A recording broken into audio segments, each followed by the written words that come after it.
Three-rail O-gauge modelers hold a unique spot in model railroading. In the smaller scales, modelers typically build layouts that try to recreate a little piece of the real world. They may pick some significant place and model it down to the last detail, carefully researching their construction to be sure it's accurate. But three-rail O-gauges don't usually operate like that. That's because the three-rail model train hobby evolved from a loop of track around a Christmas tree. And loop runners, as Bill Bramlage called himself, coining a new O-gauge glossary term in the process, loop runners predominate. When a typical three-railer starts to design a layout, the objective usually centers on how many concentric loops can be built in the available space. Is it prototypical? Well, of course not. But is it fun? You betcha. But even the best loop-based layout can grow boring if operations are limited by the layout's design.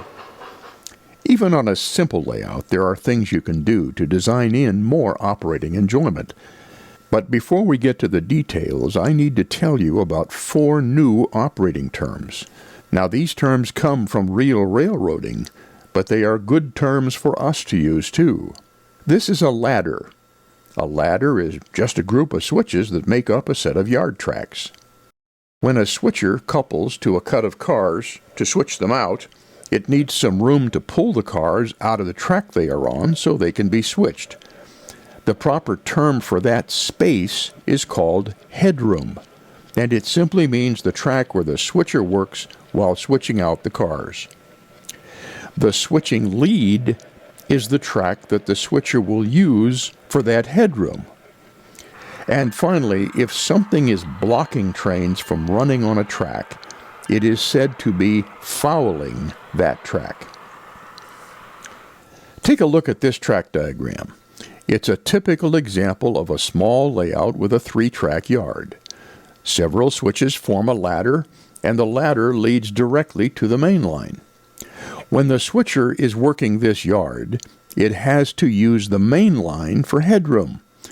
That means that any time the switcher's working here, it's fouling the main, and no trains can go by on the main while the switcher's working. Not good. Here's the same yard with one small change. I added a switch in the ladder and another length of track parallel to the main track. This new track is called the switching lead. Now, when the switcher works this yard, it can use the switching lead for headroom instead of the main track. The main line is not fouled, so trains can run by on the main at the same time the switcher's working the yard. The switching lead can be a stub track like this, but if you have room to extend it to the main line like this, then you can also use the switching lead as an arrival and departure track for trains entering and leaving the yard.